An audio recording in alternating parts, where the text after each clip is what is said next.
I'm calling you about my daughter. Okay. She's 30. We homeschooled our kids. We raised them in the church. It got further and further away, and then she broke up with us with a text. I can't think of I'm again, my kids aren't 30, but I can't think of a worse situation.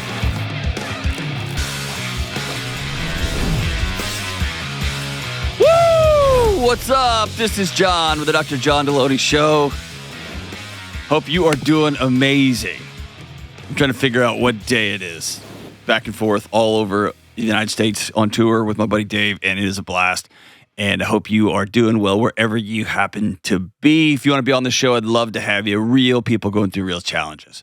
Go to johndelony.com/ask. Ask. And I'd love to have you out here. All right, let's go to Indianapolis, Indiana, and talk to Luann. What's up, Luann? Well, it's Tuesday, just so you're aware. What day did I say it was? Did I say it was Monday? You didn't. Dude, you didn't know. I don't know where. Yeah. It's good to talk to you. Thank you for telling me that. I did not know what day it was. Thank you for having me on. I appreciate it. No, it's awesome. I legitimately didn't know it was Tuesday, so thank you for that. What's up? Well, I'm calling you about my daughter. Okay. She's 30. We also have 3 sons who are, I don't know, between 35 and 45. So we're old enough to retire, but we're not yet because we're just having too much fun working. We homeschooled our kids. We raised them in the church. They went to public university. Probably when she was about 22, 3, 4, in that she started just being too busy to talk. Couldn't talk. She does not communicate except by text. Can't call either of our younger 2 kids on the phone. That's just not right. It got further and further away. And then last fall, she broke up with us with a text. She sent us a text saying she wanted to go no contact, that she didn't want to discuss why. And she would let us know when she was ready to talk to us again. So I'm kind of just stuck out here going, well, what's next for me? So, let's acknowledge like that, regardless of what went on, what's going on, what's up, what's down, that's just hard. Yeah. I can't think of I'm again, my kids aren't 30, but I can't think of a worse situation. Well, and I grew up in a world where, of course, I wanted to cut my parents off. Sometimes they were really stupid. Yeah. But I would never, ever. You just don't. Yeah. Except they did. Yep. So anytime I have a challenge like this, I always go back to what my buddy Jordan Bunch taught me one time, which is anytime I have some sort of relational challenge, I always want to start in one place and one place only, the mirror. Mm-hmm. Okay. So if you back out, the data says that you just told me you've got 4 kids, 3 of them refuse to speak to you. No, 1. No, but I mean, the other ones just text you? 2 will talk on the phone. Okay. 1 does text. Okay. But we're not in the same town. Yep. So there's that factor too. So at some point it's like, okay, so I'm the common denominator here, and I raise these kids. If you're being fully honest with yourself, not trying to defend yourself, but being fully honest with you and your husband, what's the challenges that they're putting on the table? Why are they cutting off contact, or why are they limiting contact so much with you? I'm telling you, she won't say. Now, I know, but you've got an inkling, or your other siblings will pitch something out every once in a while, or they'll tell you why they only want to text, or why they're busy. All right, let me say it this way: you're too smart. I can already tell you're too smart to just be like, I don't know. Like you have some inkling. I am trying to figure that out. Okay, that's part of what's going on here. The oldest 2 say this is nuts. This is not right. Okay. The third one says boggled. And I have asked her, in fact, in her late teens, early 20s, she was in therapy. Mm-hmm. I was too, not because of each other. It was for separate issues, but because we were in a small town and it was convenient, we used the same therapist. Okay. He did a stupid therapist thing one day and started talking to me, dealing with something she was dealing with. That's not a stupid therapist thing. That is a highly unethical, should be unlicensed and not be able to sit with people. And I went blank, and I just looked at him because I knew it was happening. And he said, "Oh my God, I just did it. And I shouldn't have." He acknowledged it, and he went on. But he did tell me, again, unethical, there's 2 things you need to talk to your daughter about. You need to figure these 2 things out. And she and I talked about one. 4 times since then, and she was, like I said, maybe 20 at the most. 4 times I have said, "Can we talk about the other thing?" But that I don't know what it is. And I've told her that. And she says, "No, you don't know what it is." And she'll say, "No, I'm not ready." And then Christmas a year ago, she said, "I will never be ready to talk to you about that." So I suspect it's that, but I've racked my brains. She tells me I need to do some self-reflection. My best friend says I'm the queen of self-reflection. So I'm trying to figure out. I'm really trying to figure out. Now, the when I go to the boards or when I go to websites and I go try to find out more about this phenomenon, the consensus is, you're just not acknowledging. And I'm being honest. I want to acknowledge. I don't know. Well, okay, so let's just flip the data around because I misheard you at the beginning. If you have 4 kids and 3 of them talk to you somewhat regularly, y'all live in separate towns, so y'all aren't like buddy-buddy, but y'all talk, you text, you show up for holidays, and then you have one outlier. Right. Then what I would suggest is trying to figure out intellectually what's going on is futile. You don't know because you've got somebody it sounds like the limited power she feels like she has is a thing you don't know. And you took care of her raising, you took care of her morals, you took care of her school, and that can be flipped to, you didn't let me be around real people, you didn't let me have my own ideas, you didn't let me have my own life, and then I got to out in the real world. And this is one of the challenges, I think, with that we have this whole homeschool movement now, and I don't have a problem with it, it's fine, but it's going to come at a cost, and I know that because I've worked with thousands of college students for 20 years. They are overwhelmed with the new ideas, new world, and you can send them to the college of your choice that just regurgitates what you taught them, which I think is a terrible idea. But then they're gonna get to the real world where there's no filter anymore, right? Right. But, and I suspect there's some of that. We did try. Sure. And it's not an indictment of you, but I'm saying like that can be flipped to from, dude, my parents really tried to shield me from all of this. And I found myself try to shield their kids from some horrible thing. Well, of course. But I'm just saying, like, it can be a 25-year-old can say, dude, my parents did the best they could with what they got, with what they had, and they tried to protect me from madness. And I wish they had given me some more skills, but here we are. Or they can completely demonize you. And any of the discomfort they have in their life, which all 25-year-olds have, you become an easy target. Yeah. But here's the deal. Trying to figure this out intellectually is a waste of your time. Because I'm trusting you that you have actually looked in the mirror and tried to figure it out. And that there's not, I'm going to rattle a couple of things off. Okay, this is more for the audience than for you. But if you can honestly say you do not know of a weird uncle or a strange encounter with her dad, whether that's your husband or a stepdad or something, if you can honestly say, I don't know anything about that. Honestly say, I didn't invite somebody over who had a strange kid who put her in awkward positions. If you can honestly say, we walked through, I taught you about sex, I taught you about some of these harder, bigger issues, we had conversations. If you can honestly walk through and say, I don't know any of that stuff, those are those are often the big cutoff points. Like, Mom and Dad, you didn't protect me. And then after that, who knows what adventure she's on. And I think you have to let yourself get out from behind your intellectual shield and just be really, really sad. I miss my baby girl. Okay. My husband's been encouraging me to do that for a while. And when she cut off last fall, he said, there you go. There's nothing we can do. And I will disagree with him on one thing. Okay. I'll disagree with him on one thing.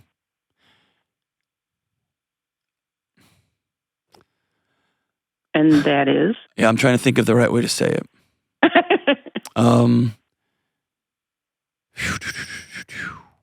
Well, you could say it the wrong way and walk it back. I could, yeah. So there's a fine line for me between, well, I'll paint a big, huge picture here. She's asked you not to call her or text her. She's asked for no contact. And I want to honor that. Mm-hmm. And also, And I have been. I know. But also, I'm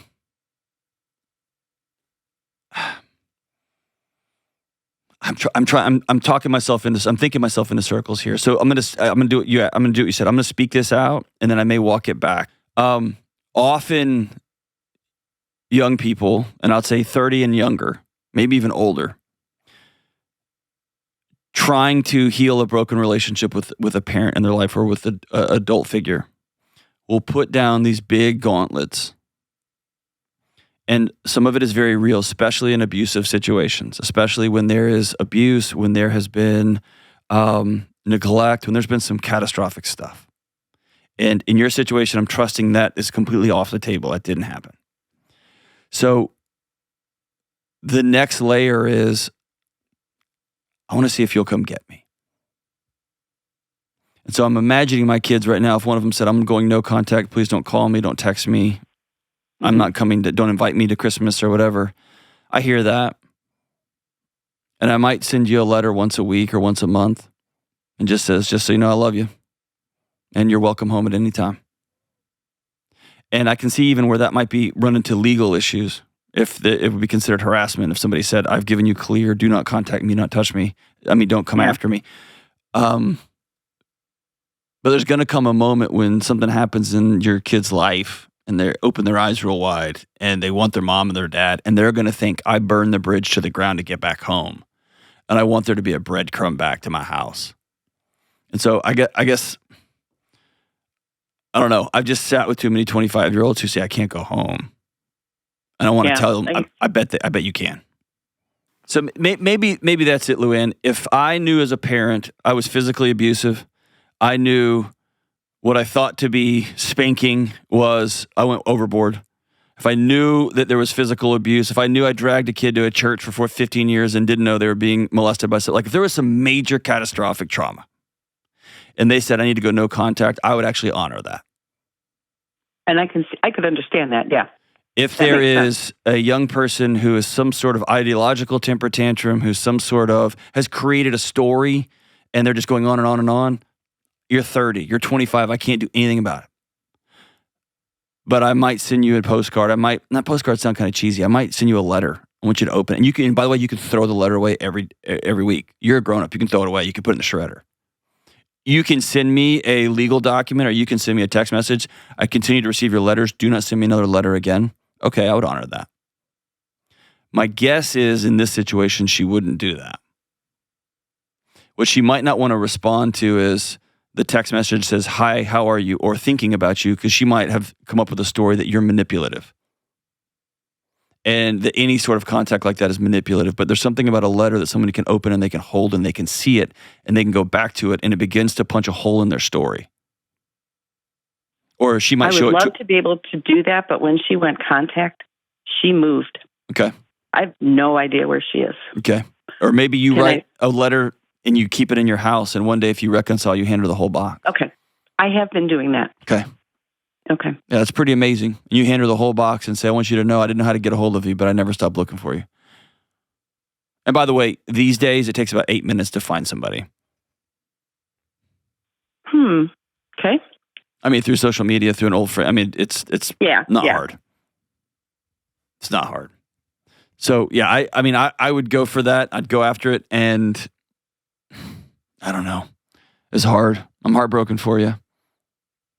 And I would probably try to reach out to my older kids one more time. We talk most weeks. Yeah. So. And they honestly can look at you and say, Mom, we have no idea. They have. Has she cut them off too? I don't think so. I don't ask them. I don't want to sound like I'm trying to get information from them. I know, but Luann, they have to know. Okay. I'll ask. Don't you think? I would think so, but I also don't. I could see her saying, she's trying to get information from you, huh? I worry that would. But here's the thing. Yes, I miss my daughter. I'll try to get information from everybody. And I would tell my older kids, hey, I'm putting you in an awkward position. If you know anything that I've done, that I missed, please help me. I'm drowning here. Mm-hmm. I do feel like, though, that the culture, the atmosphere around this phenomenon is saying you don't have the right to miss your child. Well, that's insanity, and they it's have stupid. made an adult's decision, and you're just going to have to accept it. Well, I'm going to make an adult decision and let my kid know I'll storm the gates of hell to come get you. Mm-hmm. Because I know too many people in their 40s and 50s that don't have a relationship with their 70 or 80-year-old parents, and it's killing them. It's killing them. That's what we did talk about that at one point in time. I said, I just feel like someday I'm going to be gone, and you're going to think, oh my gosh. That's the wrong way to say it. That's you trying to exert power over her. Don't do that. Okay. I want you to flip it around, because that's you standing tall. I want you to actually take a seat on a park bench and put your face in your hands and sob because my daughter doesn't want to come home. Not making it like, one day you're going to miss me. No. I genuinely didn't see it that way. I know. But like this, yes, you're correct. One day she's going to wish she had talked to her mom. I think you're right. But that's not the way to come at her. Okay. It's to say, I miss my baby girl. And clearly I've done something. I've said something. I was away, and I don't know what it is. I've tried. I've asked everybody I know. I've called everyone I know. And I'll respect you. Just know that you can always come home. And that's what I would. There's talking to your other kids, her siblings, about. Well, do you know what's wrong with her? Why is she so mad at me? That's one way to go about it. The other way to go about it is, hey, I'm putting you in an awkward position. I can't sleep. I can't breathe. My stomach hurts all the time. It's like the 99-1 sheep. I just want to bring my baby home. I just want to tell her I love her. And I've done something, and I don't know what it is. One is very much a power of, like, a position of power, and one is one of great humility. If any of y'all know anything, please tell me. I'm drowning over here. And do you get the difference in posture? I do. Okay. Do you ever wonder if you start really crying on this thing, if you'll ever be able to stop? Oh, yeah. I think you have to go there. I have been. Okay. You sound tough to me. Well, there's a lot going on right now that's not this. Okay. I'll just say that. That's fair. But I have been there a half dozen times at least since this started. Okay. So. Okay. Yeah, I'm going to get some hate on this call, and that's fine. The culture doesn't get a vote into my family's life, and the culture can be nonsensical and insane sometimes. And yes, adults have a full right to not contact their parents, to not talk to them, especially in abusive situations. No question about it, and I'll support you to the end of the earth. And I wouldn't argue with that at all. Of course. That's absolutely appropriate. And adults have permission, have the right to. They're adults. They can just say, "I don't ever want to talk to you again. Don't call me. Don't talk to me. Whatever. We're done. Cool." You have a right to do that. And until you file a legal briefing on me, I'm going to send you a letter once a month letting you know I'm still thinking about you. There's still a hole in my heart because I miss my kid, and you can come home any time. You can come home anytime, and I'll meet you out in the parking lot. I'll come running to get you. I think we've got this weird impasse that's happened, and culturally, that if you're uncomfortable or you're not happy or somebody's not 100% in alignment with you, that means you got to end everything. My buddy Ian Simpkins said the other day, unity doesn't require uniformity. And I think that's right. So yeah, as for me and my house, my kids are going to know I'll come to the ends of the earth for you and beyond. And if that's culturally not cool, then so be it. And if I have things I have to apologize for, which God knows I do, I'll be the first to take a knee and apologize. But that doesn't give parents the right to not be pretty self-critical, not look in the mirror and really be honest about what you might have brought to this situation. It's real easy for parents just to bomb their adult kids. And I think it's fair to do a lot of self-reflection when somebody that you love says, I don't want to be in a relationship with you. We come back, we hear from a woman who wants to know if maybe having separate beds will improve her sex life. We'll be right back. Okay, I grew up playing sports, and I grew up in weight rooms my whole life. And a few years ago, I realized that I took for granted how scared, insecure, and even lost people can feel when they go into a gym or a weight room or into gym classes for the first time. And now that I'm getting older, when I find myself in a traditional gym, even I find myself sizing up some beefcake muscle head. Listen, here's the truth. We all need to lift weights. Men, women, young and old, everyone needs to lift heavy things. And knowing what to do, when to do it, and even how to do it can be super intimidating. So whether you've been lifting and working out for decades or you're ready to get started for the first time, I want you to check out my friends at Trainwell. I've used their workouts. My wife and her friends use them. My older sister's now using Trainwell. It's a movement. Trainwell offers tailored workouts with step-by-step guidance for real people, meaning it's not just an app and it's not just a personal trainer. It's the best of both. To start, you take a short quiz, you get matched with a real live coach, someone who actually listens, and together, y'all build a plan that works for your body, your season of life, and your goals. They have videos that give you step-by-step instruction, and your trainer will check in with you after your workouts. Now is the time to take control of your body once and for all. Check out my friends at Trainwell. Trainwell has a special offer for my audience, just $89 a month when you lock in your plan, plus 14 days of free training. Go to trainwell.net/Delony right now. That's trainwell.net/Delony. There's no finish line when it comes to your mental and emotional health. You don't wake up one day and say, all right, I've arrived. Your mental and emotional health takes ongoing daily work. And for me, a big part of that daily work is staying spiritually connected and spiritually grounded. And that's why I use Hallow. It's the #1 prayer app in the world, and it helps me stay centered when life gets bonkers. It's a great tool that helps me stay connected, slow down, and remember to be grateful. Whether it's guided meditation, music, or scripture reading, Hallow helps me be mindful even when life is off the rails. It helps me quiet the noise and be still on purpose. If you've recently started building some new spiritual habits, or if you're exploring what all of this spirituality stuff means, try getting started with Hallow today. These 5-minute moments matter. They add up to something real. Carve out the space, make the time, set the reminder, and if you haven't tried Hallow, now's the time. Go to hallow.com/Delony and get 3 months completely free. That's 3 months completely free at hallow.com/Delony. Kelly, did you see there was some data that was sent around the other day about the show? Are we like at 30 million people a month are listening to this thing across? It seems like a wild number. Here's the thing. Millions and millions and millions of people are consuming this show. It's a chunk. Is that right? It's more than that. Dude, okay, it's a lot of folks. And that when we look at the subscriptions and we look at the 5-star reviews, it's just a teeny tiny fraction of you. If you'll just take a second and hit the subscribe button and hit the 5-star review, it makes such a difference kicking this show up into more and more people's feed. And it just helps more people have a little bit better life. So if you love this show, please take a second and hit that subscribe button. It makes all the difference in the world.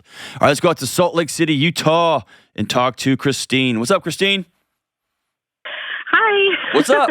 Sorry, I'm a little nervous, but I'm so nervous too. We're good. But I was wondering if having separate beds would help me and my husband's sex life. I don't know. What do you think? Well, I just kind of was contemplating it a little bit. Why separate beds? Kind of like a little bit of background. I think I have some. Sorry. No, you're good. I don't know how to describe this best, but when our first night in our first apartment after being married, I woke up to him screaming. Take a deep breath. Take a deep breath. Hold on. Hold on. Sit Sorry. with me for a second. No, don't. You better not apologize or I'm hanging up on you. No apologizing. I'm sitting here right here, okay? I think there's a lot of elements into this, but Hold on. Sit with me for a second. Okay. You don't need to scramble on this one. How many little ones do you have back there with you? I'm sorry. No, you're good. I love that. It's one of my favorite noises in the world. Do what? I have 3. One of them's asleep. The other 2 are chittering. I love it. Okay. Do me a favor. Take your left hand, and I want you to open it as wide as you can. And stretch it all the way out, okay? Okay. And then I want you to slowly close your pinky, and then your ring finger, and then your middle finger, and then your index finger, and then your thumb. And squeeze that as tight as you can. Okay. And then let go. Now, I can feel your shoulders up around your neck. Bring them down. All right. So the first night you spent with your husband, you woke up and he was screaming. He has a lot of neglect and trauma for his family. Yeah. That scare you? I mainly hurt for him. No. I know, but did that scare you? Well, in that moment, yeah. Okay. How long have y'all been together? almost 7 years, 6, almost 7. Okay. How many more times does that happen? That was the only time that's happened, but there's been other times he's woken up and full anxiety, shaking. Okay. But that's the only time he's screamed. Okay. And he's been on medication. I had to convince him the first year of marriage to get on medication, and he's improved a lot. But he says a lot that he can't sleep unless I'm next to him. Unless you are next to him or not next to him? Unless I'm next to him. Okay. I think he says my presence just brings him a lot of comfort. Okay. And helps him relax. And I like that I can do that for him, but sometimes it's a lot. Yeah.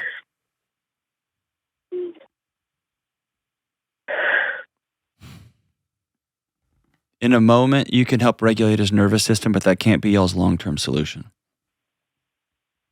Yeah, and he's been doing therapy on and off. Our finances have been hard, so it's there's been times we just can't afford it. Yeah. But what's he do for a living? But he's, it's kind of been all over the place, but he's finally found something that he really loves. It's like animatronics, in the sense of like manufacturing. Okay.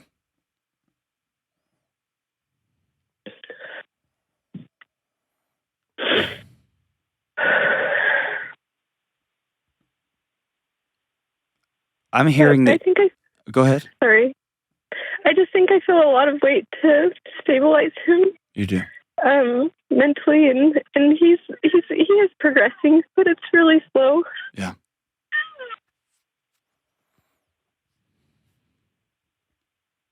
You sound like you're somebody who is a really amazing person, and you're very kind, and you're very, very, very, very, very loyal. And that you're on your last bit of energy before you slip underwater for good.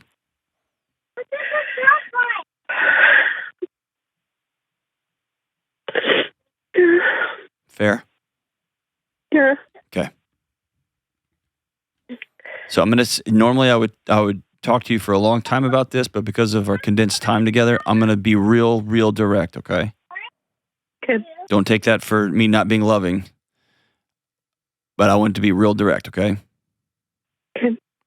If you crumble under the weight of all of this, you'll be of no good to yourself or to those 3 little kids in the background or to him.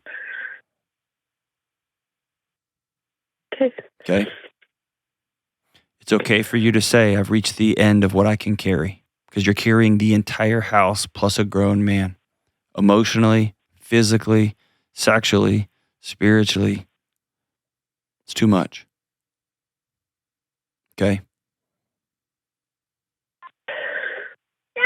And we've had conversations about it, and I feel like he tries a little bit harder every time we talk about it. I know, but Christine, it's not about trying harder.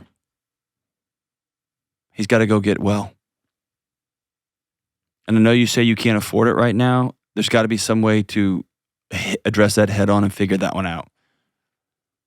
And that's where you take all the kids and you all move into a 1-bedroom apartment for 6 months. That's where you have to go get a job, and you got to let some neighbor come in or your family come in, and like there's got to be some sort of drastic change.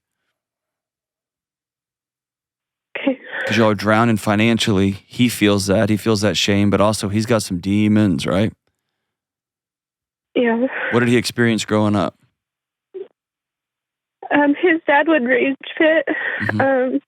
and he's bipolar, and then his mom's a borderline personality disorder, and she would manipulate him to blow, and then he'd blow, and he'd never physically hurt them, but there'd be holes in the walls, and there was always a worry if they had food. Right. He became the parent to his siblings. Mm-hmm. Yeah.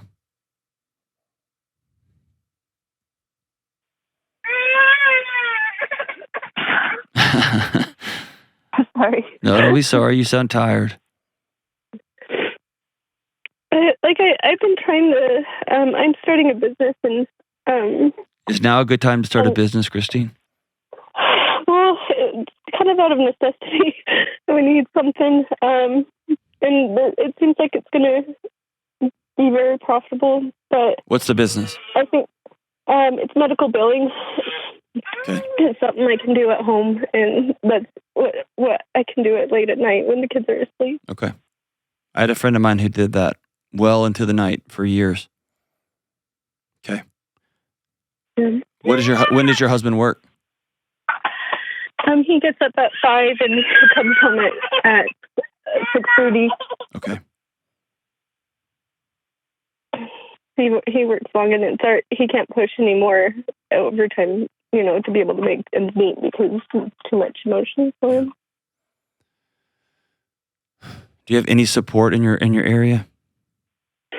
My mom helps out with the kids a lot. Okay. My sister's moving back in the state, and she can help me. Okay. I wonder if you and your husband have a very honest sit-down conversation about you got to get some help. I can hear in the background. You just got to get some help. Does that make sense? Yeah. Yeah. You got to get some support, and that might mean that your mother comes in 3 days a week or 4 days a week, and y'all pay her way under market rate to watch the kids. And that's not ideal. It's not what you want, but it may be what you have to do. He sounds like he is working his butt off from 5 a.m. to 6:30. He is just gunning and gunning and gunning. And in his mind, he's trying to quote unquote work harder. I'm just telling you right now, given his childhood, it's just a recipe. He's going to crash. And it's not saying working hard isn't important. Good grief. I've worked those hours for years, but it's about towards an end, not running. It's running to something, not from something. And man, I know the season of 3 kids that are young, and it's chaos and it's exciting and it's exhausting and all that stuff, but you have to have a support of some sort where you can have a phone call, where you can exhale. Hang on the line, Christine. I'm going to send you a couple of things. Number one, I'm going to send you my book, Building a Non-Anxious Life. I want you all to read that, you and your husband, and use that as a roadmap. The 6 daily choices, I want y'all to use that as a map. And there's questions at the end of every chapter. You all sit down and answer those questions together. The second thing I'm going to send you is I'm going to send you the Financial Peace University, the digital stuff, so that you and your husband can go through those lessons together, and you can begin to get your money under control.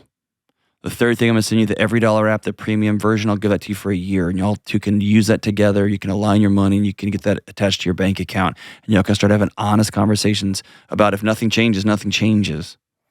And we got to get some help, both emotional help, and you got to get some help with those kids, whether it's from your mom, whether it's from a neighbor, whether it's from a teenager, whether it's from your sister, whatever it is, and get very serious about it and regimented about it.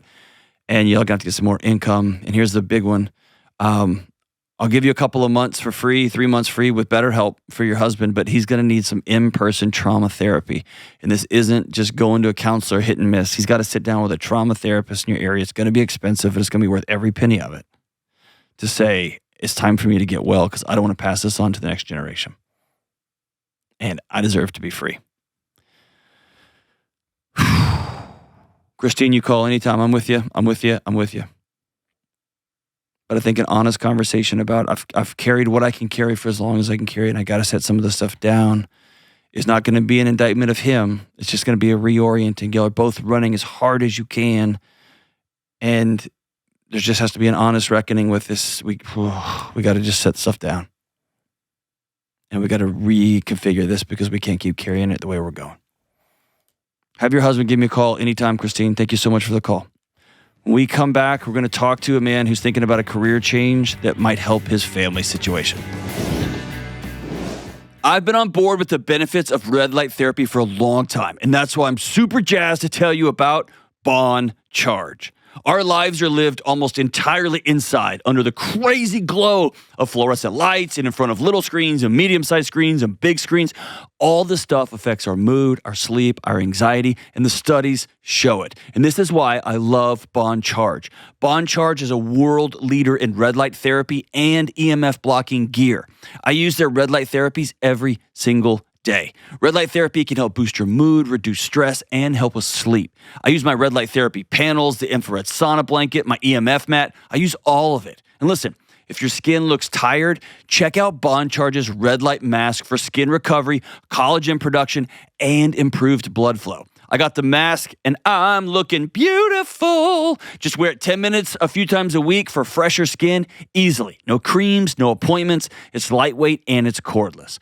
Go to boncharge.com/Delony and use coupon code Delony to save 15%. That's BONCHARGE, boncharge.com/Delony and use coupon code Delony to save 15%. Chicago, Illinois. Let's talk to Mark. What's up, Mark? Hey, Dr. John, how's it going? What's up, brother?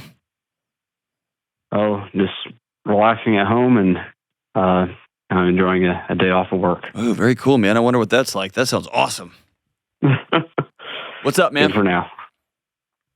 So, yeah, I've been wrestling with a couple things here over the last couple weeks, just trying to find that right balance of work and family time. And we have a 7-month-old daughter, and oh man, welcome to it, dude. I love her to death, man. It's one of the best things I've ever been doing in my life, really. And honestly, I'm trying to figure out if it's really the time for me to step into a role where I'm able to be home a lot more and help my wife raise our daughter, and it's just, honestly, the job that I'm doing right now is just taking me, putting a lot of hours away from home, and it's kind of beating me up mentally, physically every now and then. So do you have a job in mind? Somewhat. So I do have a little bit of experience in the financial background. Before this job, I worked at a bank for a few years. Had regular hours, obviously, and I was treated real well. Basically, the reason I moved to this role was something I was basically trained to do, and basically went to school for it. And I know, but let me ask you a question. Like, do you have a thing that you could go to? Do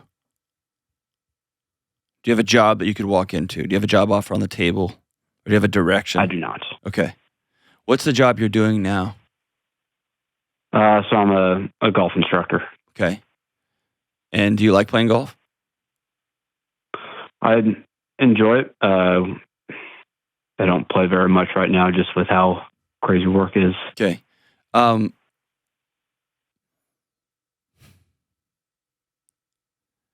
guess this is my big answer. I always want people to take 6 months to a year after a major life change. Because nobody's sleeping when you have a 7-month-old in the house. Your marriage takes a dip. Like the research says that. The overall marriage satisfaction takes a dip because you have to readjust. You're married to new people now. You have to create a new thing together.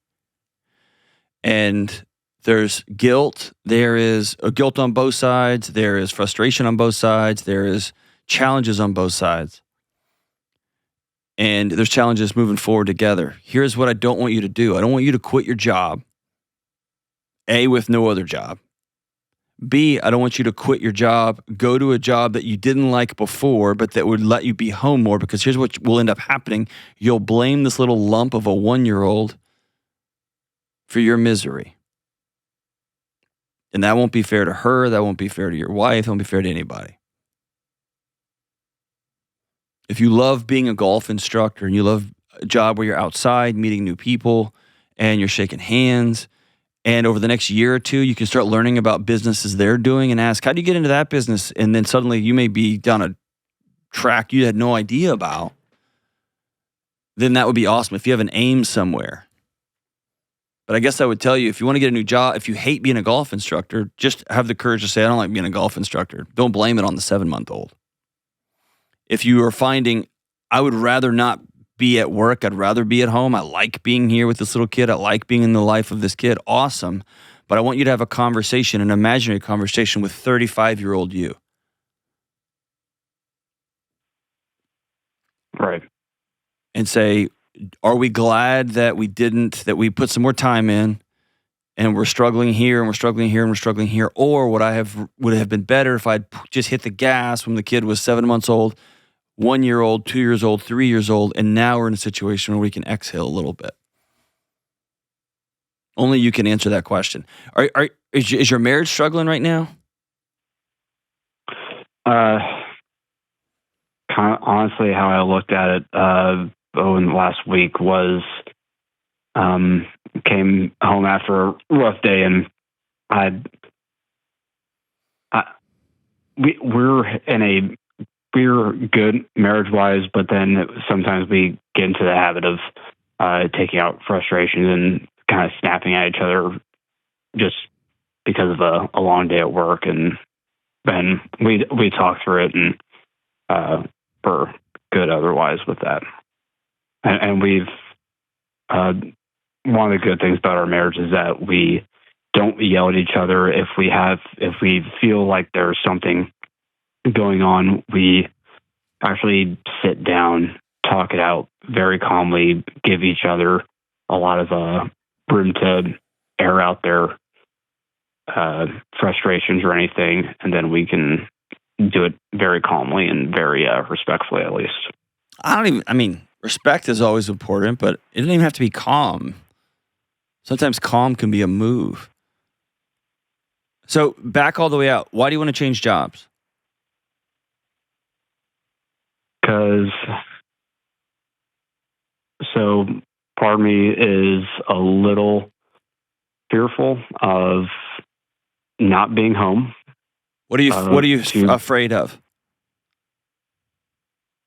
So my wife, she was also grew up in a house where her dad was not present as much because he was working very often. He traveled for work and everything, and she went through that time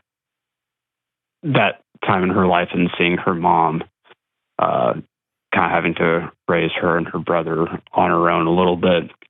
I don't want to and also with my wife's work, she also has her crazy busy times, late nights and everything, and it would be a lot better balance for us because our busy times actually kind of overlap a little bit, and it gets a little.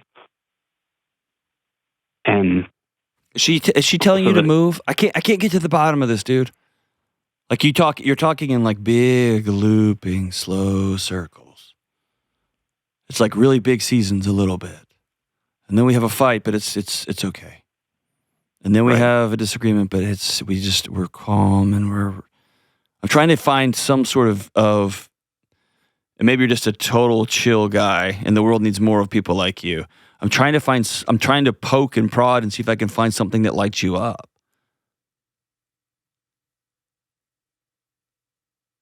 I can't get a grasp on what you love or what you want to do. It sounds like your whole life you're trying to play defense.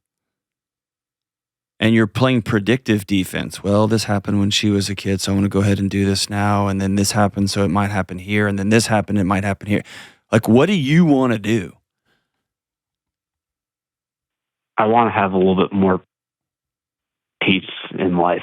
Okay. honestly. Is the peace coming because your wife doesn't like the life she has? Is the peace coming because your wife feels like she is recreating her childhood home and she has some scars from that? Is the peace coming that you quit being a banker and then you started working as a golf pro and you kind of hate it? Like what's the peace coming from? Because a 7-month-old is going to stare at you. And if you want a 7-month-old to give you peace, that's not fair to the 7-month-old. They don't have the ability to do that. No. And if you think working less and being around home more is going to help, it will not. If working less allows you to be present in home and do things that add to the flow of your house, that will help. But if you're trying to do things because your wife doesn't like the life she is co-creating, that's a recipe for a car crash. Or if you're trying to make her happy or she's frustrated and you're trying to figure out a thing that you can do. You get what I'm saying? Yeah. Am I off? No, you're actually, I've wrestled with this before, and it's tough because I've seen it both ways of where having the life at home, having that time with family, being able to take care of things around the house, and just able to having a life outside of work. But then also trying to find that. And I've listening to your show and everything, I've seen some of the other stuff that you've discussed of trying to find that passion. And that's kind of what drove me to golf in the first place when I was younger, was the passion for it. And then on, and some of the things that you've said in the past, it's kind of interesting as how that has kind of crept in my mind of where you don't have to be passionate about something to do it for a long amount of time. And I'm trying to figure out what would be if